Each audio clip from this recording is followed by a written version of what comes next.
Hello friends, welcome to my channel Aarambh classes. आज के इस वीडियो में हम लोग बीपीएससी टीआरई के लिए क्लास 6 to 8, 9, 10th और 11, 12th के लिए जियोग्राफी के क्वेश्चंस को आपके साथ सॉल्व करेंगे। इस बुक में एनसीईआरटी के क्लास 6 से लेके 12 तक सभी चैप्टर्स के एमसीक्यूज दिए हुए हैं। इस बुक में BPSC TRE 1, 2, 3, DSSB TGT PGT, KVS TGT PGT, NVS TGT PGT, EMRS TGT PGT में कुल मिलाकर 91 क्वेश्चन पेपर के एनसीईआरटी बेस्ड क्वेश्चंस दिए हुए हैं। तो बिना देर किए चलिए आज का ये वीडियो शुरू करते हैं।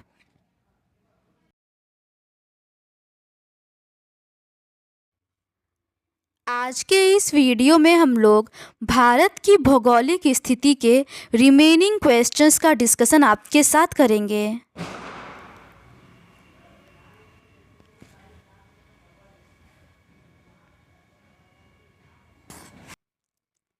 इसके ऊपर के क्वेश्चंस का डिस्कशन हम लोगों ने इस सीरीज़ के प्रीवियस पार्ट में कर लिया है। आज हम लोग उसके आगे के क्वेश्चंस का डिस्कशन आपके साथ करेंगे। क्वेश्चन नंबर 26 है, निम्नलिखित देशांतरों में किसको भारत का मानक देशांतर चयनित किया गया है? इसका सही आंसर है ऑप्शन सी, 82.5 डिग्री पूर्व। भारत में 82.5 डिग्री पूर्व को मानक याम्योत्तर माना गया है। इस याम्योत्तर के स्थानीय समय को पूरे देश का मानक समय माना गया है। यह याम्योत्तर भारत के 5 राज्यों उत्तर प्रदेश, मध्य प्रदेश, छत्तीसगढ़, उड़ीसा तथा आंध्र प्रदेश से होकर गुजरती है। उत्तर प्रदेश में यह याम्योत्तर मिर्ज़ापुर से होकर गुजरती है। अगला प्रश्न है, निम्नलिखित देशांतरों में से भारतीय मानक समय किसके साथ निर्दिष्ट है? इसका सही आंसर है ऑप्शन डी, 82.5 डिग्री पूर्व। अगला प्रश्न है, रेखांश 82.5 डिग्री ईस्ट इन स्थानों में से किससे नहीं गुजरती है? इसका सही आंसर है ऑप्शन डी, बिहार। बिहार को छोड़कर ये रेखा छत्तीसगढ़, उड़ीसा, उत्तर प्रदेश तीनों राज्यों से गुजरती है। अगला प्रश्न है, अगर अरुणाचल प्रदेश में सुबह 4 बजे सूरज उगता है तो गुजरात में कब उगेगा? इसका सही आंसर है ऑप्शन बी, लगभग सुबह 6 बजे। गुजरात से अरुणाचल प्रदेश के स्थानीय समय में 2 घंटे का अंतर होता है। अरुणाचल प्रदेश में सुबह 4 बजे सूरज उगता है तो गुजरात में सुबह 6 बजे उगेगा। 82.5 डिग्री पूर्व देशांतर रेखा को भारत का मानक याम्योत्तर माना गया है, जो कि उत्तर प्रदेश के मिर्ज़ापुर जिले से गुजरती है। अगला प्रश्न है, भारत के पूर्वी छोर पर सूर्योदय 5:0 पर हो रहा है। पश्चिमी छोर पर कितने बजे सूर्योदय होगा? इसका सही आंसर है ऑप्शन सी, 7 बजे। भारत के पूर्वी छोर तथा पश्चिमी छोर के मध्य देशांतरी अंतर 30 डिग्री का है। क्योंकि 1 डिग्री देशांतर घूमने में पृथ्वी को 4 मिनट का समय लगता है, इस प्रकार 30 डिग्री इंटू 4 = 120 मिनट अर्थात 2 घंटे। तो अगर भारत के पूर्वी छोर पर सूर्योदय 5:0 पर होता है तो इसके पश्चिमी छोर पर सूर्योदय 7:0 पे होगा। अगला प्रश्न है, इनमें से कौन सा रेखांश भारतीय मानक समय का निर्धारण करता है? इसका सही आंसर है ऑप्शन डी, 82.5 ईस्ट।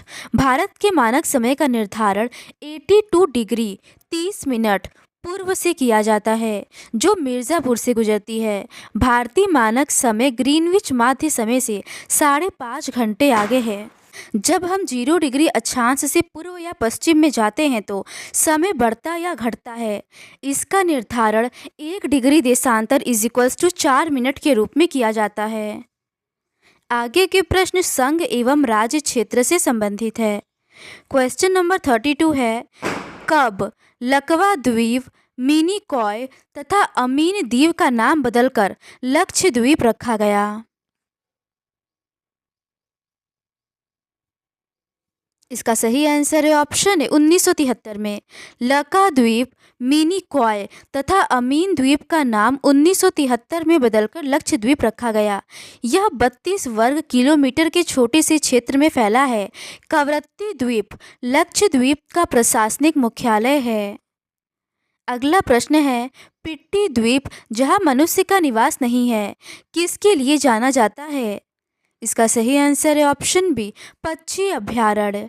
पिट्टी द्वीप जहां मनुष्य का निवास नहीं है, वहां एक पक्षी अभयारण्य है। यह लक्षद्वीप समूह का भाग है। द्वीपों का यह समूह छोटे प्रवाल द्वीपों से बना है। पहले इसको लाका द्वीप, मिनिकॉय तथा एमिन द्वीप रखा गया। 32 वर्ग किलोमीटर के छोटे से क्षेत्र में फैले इस द्वीप समूह पर पादप तथा जंतु के बहुत से प्रकार पाए जाते हैं। कवरत्ती द्वीप लक्षद्वीप का प्रशासनिक मुख्यालय है। अगला प्रश्न है, निम्नलिखित में से कौन सा जिला तेलंगाना राज्य में नहीं है? इसका सही आंसर है ऑप्शन डी, नेल्लोर। नेल्लोर जिला तेलंगाना राज्य में नहीं स्थित है। यह आंध्र प्रदेश के पन्नार नदी के किनारे बसा हुआ शहर है, जबकि वारंगल, नलगोंडा तथा मेडक ये तीनों जिले तेलंगाना में स्थित है। अगला प्रश्न है, निम्नलिखित में लक्षद्वीप की राजधानी कौन सी है? इसका सही आंसर है ऑप्शन बी, कवरत्ती। लक्षद्वीप की राजधानी कवरत्ती है। दादा नगर एवं दमन द्वीप की राजधानी दमन है। त्रिपुरा की राजधानी अगरतला है और मिजोरम की राजधानी आइजोल है। अगला प्रश्न है, सिक्किम को छूने वाला कौन सा एक राज्य है? इसका सही आंसर है ऑप्शन बी, पश्चिम बंगाल। सिक्किम राज्य को छूने वाला भारत का एकमात्र राज्य पश्चिम बंगाल है। इस राज्य की सीमा 3 देश नेपाल, भूटान तथा चीन से लगती है। नाथुला तथा जलेपला दर्रा सिक्किम में स्थित है। असम राज्य की सीमा भारत के अरुणाचल प्रदेश, नागालैंड, मणिपुर, मिजोरम, त्रिपुरा, मेघालय तथा पश्चिम बंगाल राज्य से लगती है, जबकि मेघालय राज्य की सीमा भारत के केवल असम राज्य से लगती है। अगला प्रश्न है, निम्नलिखित भारत के राज्यों में से किसकी सीमा 3 देशों से मिलती है? इसका सही आंसर है ऑप्शन बी, सिक्किम की। अगला प्रश्न है, भारत के राज्यों की रचना के संबंध में इनमें से कौन सा सही कालानुक्रम है? पहला है सिक्किम, दूसरा है मिजोरम, तीसरा है गोवा, चौथा है अरुणाचल प्रदेश। इसका सही आंसर इन चारों ही ऑप्शंस में नहीं दिया गया है। इनका सही कालानुक्रम इस प्रकार है, सिक्किम का गठन 1975 में हुआ, मिजोरम का गठन 20 फरवरी 1987 को, अरुणाचल प्रदेश का गठन 20 फरवरी 1987 को और गोवा का गठन 30 मई 1987 को हुआ। अतः मिजोरम तथा अरुणाचल प्रदेश राज्यों का अस्तित्व में आने की तिथि समान होने के कारण इसमें से कोई विकल्प का चयन नहीं किया जा सकता। आगे के प्रश्न सीमावर्ती देशों से संबंधित है। क्वेश्चन नंबर 39 है, भारत और श्रीलंका के मध्य न्यूनतम दूरी है। इसका सही आंसर है ऑप्शन ई, उपर्युक्त में से कोई नहीं। भारत और श्रीलंका के मध्य न्यूनतम दूरी 52 किलोमीटर है। श्रीलंका का आकार अंडाकार या बंद मुट्ठी के समान है। लगभग 66,000 वर्ग किलोमीटर क्षेत्रफल में फैला यह देश पाक जल संधि द्वारा भारत से अलग होता है। यह अनेक प्रवाल द्वीप पाए जाते हैं, जिसे आदम पूल के नाम से भी जाना जाता है। अगला प्रश्न है, 8 डिग्री चैनल भारत को किस देश से अलग करता है? इसका सही आंसर है ऑप्शन सी, मालदीव से। 8 डिग्री चैनल भारत के लक्षद्वीप को मालदीव से अलग करता है। मालदीव हिंद महासागर में स्थित एक प्रवाल द्वीप है। श्रीलंका भारत से मन्नार की खाड़ी और पाक जल संधि द्वारा अलग होता है। 9 डिग्री चैनल लक्षद्वीप और मिनिकॉय को तथा 10 डिग्री चैनल अंडमान तथा निकोबार द्वीप समूह को अलग करता है। अगला प्रश्न है, निम्नलिखित में से किसकी नेपाल के साथ सामान्य सीमा है? इसका सही आंसर है ऑप्शन बी, उत्तर प्रदेश, उत्तराखंड, बिहार, सिक्किम और पश्चिम बंगाल। उत्तराखंड, उत्तर प्रदेश, बिहार, पश्चिम बंगाल तथा सिक्किम राज्य की सीमाएं नेपाल के साथ लगी हुई हैं। हिमाचल प्रदेश की सीमा तिब्बत से तथा पंजाब की सीमा पाकिस्तान से लगी हुई है। इसके अलावा पश्चिम बंगाल, सिक्किम, अरुणाचल प्रदेश तथा असम राज्य की सीमाएं भूटान से लगती हैं। अगला प्रश्न है, निम्नलिखित राज्यों में से किसके साथ अंतर्राष्ट्रीय सीमा है? इसका सही आंसर है ऑप्शन ए, पश्चिम बंगाल की। इन चारों ऑप्शंस में पश्चिम बंगाल अंतर्राष्ट्रीय सीमा साझा करता है। पश्चिम बंगाल के साथ भारत के 3 पड़ोसी देश बांग्लादेश, नेपाल, भूटान की सीमा लगती है। भारत के 16 राज्यों तथा 2 केंद्र शासित प्रदेशों की सीमा अंतर्राष्ट्रीय सीमा बनाती है। भारत में उत्तर पश्चिम में पाकिस्तान तथा अफगानिस्तान, उत्तर में चीन, नेपाल तथा भूटान और पूर्व में म्यांमार तथा बांग्लादेश है। भारत की सबसे लंबी अंतर्राष्ट्रीय सीमा बांग्लादेश के साथ तथा सबसे कम छोटी सीमा अफगानिस्तान के साथ लगती है। भारत के साथ अंतर्राष्ट्रीय सीमा बनाने वाले देश तथा उनसे सीमा साझा करने वाले राज्य निम्नलिखित हैं। पाकिस्तान के साथ सीमा साझा करने वाले राज्य हैं, ये 3 राज्य और 2 केंद्र शासित प्रदेश हैं। राज्य हैं पंजाब, राजस्थान और गुजरात। केंद्र शासित प्रदेश हैं जम्मू कश्मीर और लद्दाख। बांग्लादेश के साथ सीमा साझा करने वाले राज्य हैं, ये 5 राज्य हैं, असम, मेघालय, पश्चिम बंगाल, मिजोरम, त्रिपुरा। चीन के साथ सीमा साझा करने वाले राज्य हैं 4 राज्य और 1 केंद्र शासित प्रदेश है। राज्य है सिक्किम, अरुणाचल प्रदेश, उत्तराखंड और हिमाचल प्रदेश और केंद्र शासित प्रदेश लद्दाख है। भूटान के साथ सीमा साझा करने वाले राज्य हैं, ये 4 राज्य हैं, सिक्किम, पश्चिम बंगाल, असम और अरुणाचल प्रदेश। नेपाल के साथ सीमा साझा करने वाले राज्य हैं, ये 5 राज्य हैं, उत्तराखंड, उत्तर प्रदेश, बिहार, पश्चिम बंगाल और सिक्किम। म्यांमार के साथ सीमा साझा करने वाले राज्य हैं, ये 4 राज्य हैं, अरुणाचल प्रदेश, नागालैंड, मणिपुर और मिजोरम। अफगानिस्तान के साथ सीमा साझा करने वाले राज्य हैं, इसमें केवल 1 केंद्र शासित प्रदेश लद्दाख है। अगला प्रश्न है, मैक-मोहन रेखा डैश के बीच की रेखा है। इसका सही आंसर है ऑप्शन बी, भारत और चीन की। मैक-मोहन रेखा भारत और चीन के बीच की सीमा रेखा है, जबकि 38वीं समानांतर रेखा उत्तरी कोरिया तथा दक्षिणी कोरिया के मध्य सीमा रेखा मैगी-नॉट रेखा फ्रांस द्वारा खींची गई जर्मनी तथा फ्रांस के बीच की सीमा रेखा है। 141 डिग्री पश्चिमी देशांतर रेखा अलास्का व कनाडा की सीमा रेखा है तथा 49वीं समानांतर रेखा संयुक्त राज्य अमेरिका व कनाडा की सीमा रेखा है। अगला प्रश्न है, डुरंड रेखा निम्नलिखित देशों में से किसे अलग करती है? इसका सही आंसर है ऑप्शन बी, भारत और अफगानिस्तान को। अगला प्रश्न है, भारत के पश्चिम में कौन सा देश स्थित है? इसका सही आंसर है ऑप्शन सी, पाकिस्तान। भारत की भूमि की सीमाएं उत्तर पश्चिम में पाकिस्तान और अफगानिस्तान के साथ, उत्तर में चीन, नेपाल और भूटान के साथ तथा पूर्व में म्यांमार व बांग्लादेश के साथ है। दक्षिण में समुद्र पार हमारे पड़ोसी 2 द्वीप समूह राष्ट्र श्रीलंका और मालदीव हैं। भारत और श्रीलंका के बीच में छोटा समुद्री रास्ता पाक जल संधि तथा मन्नार की खाड़ी है। मालदीव लक्षद्वीप समूह के दक्षिण में स्थित है। अगला प्रश्न है, भारत के साथ सबसे ज़्यादा लंबी अंतर्राष्ट्रीय सीमा निम्नलिखित देशों में से किससे लगी है? इसका सही आंसर है ऑप्शन है, बांग्लादेश। भारत के साथ सबसे ज़्यादा लंबी अंतर्राष्ट्रीय सीमा बांग्लादेश की लगी है।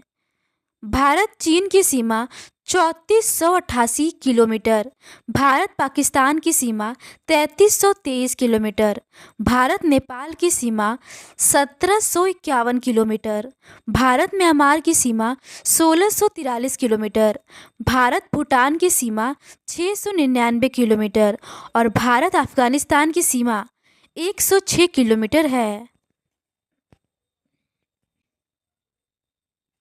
अगला प्रश्न है, R.L. सिंह ने भारत के प्रादेशिक विभाजन के आधार पर तत्व के रूप में लिया है। इसका सही आंसर है ऑप्शन डी, उपर्युक्त में से एक से अधिक। R.L. सिंह ने भारत के प्रादेशिक विभाजन के आधार तत्व के रूप में भूगर्भिक संरचना, भौतिक आकृति को, अवस्थिति को लिया है। इस आधार पर इन्होंने भारत को 4 वृहद, 28 मध्यम, 67 प्रथम क्रमी, 192 द्वितीय क्रमी और 484 तृतीय क्रमी प्रदेशों में विभाजित करने का प्रयास किया है।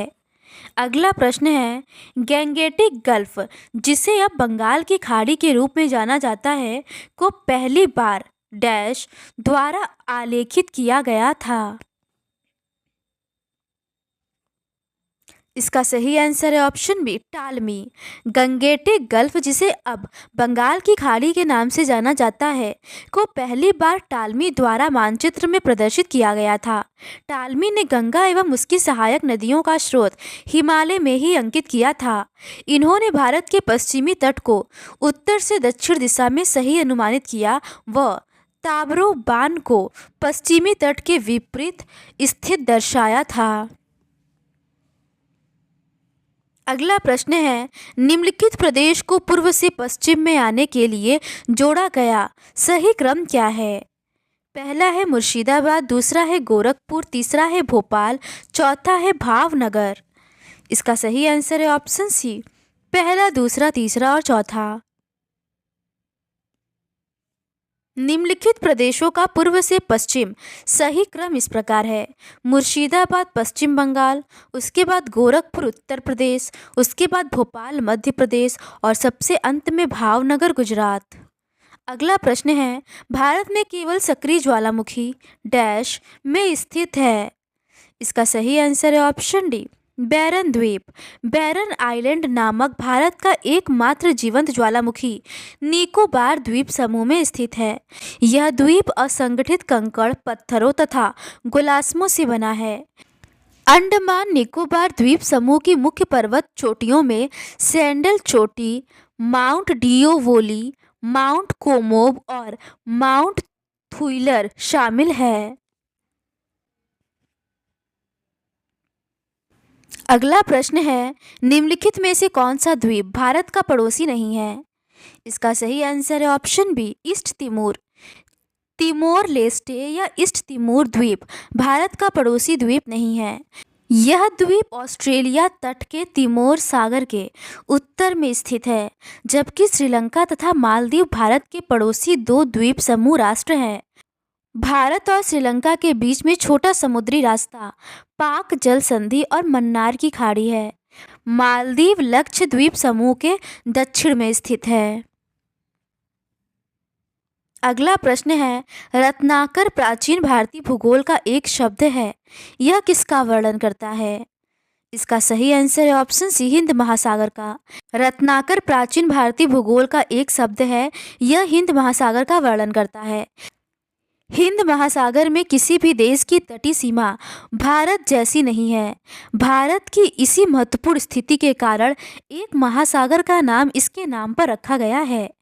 दक्षिण में समुद्र पार हमारे पड़ोसी 2 द्वीप समूह राष्ट्र श्रीलंका तथा मालदीव है। भारत और श्रीलंका के बीच में छोटा समुद्री रास्ता पाक जल संधि तथा मन्नार की खाड़ी है। मालदीव लक्षद्वीप समूह के दक्षिण में स्थित है। अगला प्रश्न है, हिंद महासागर का नाम भारत के नाम पर क्यों रखा गया? इसका सही आंसर है ऑप्शन सी, क्योंकि इस महासागर में किसी भी देश की तटीय सीमा भारत जैसी नहीं है। तो आज के इस वीडियो में बस इतना ही। पर्वतीय, पठारी एवं मैदानी क्षेत्र से संबंधित प्रश्नों का डिस्कशन हम लोग इस सीरीज़ के नेक्स्ट पार्ट में करेंगे। अगर आपको ये सीरीज़ पसंद आती है तो please do subscribe to my channel and like this video. Thank you.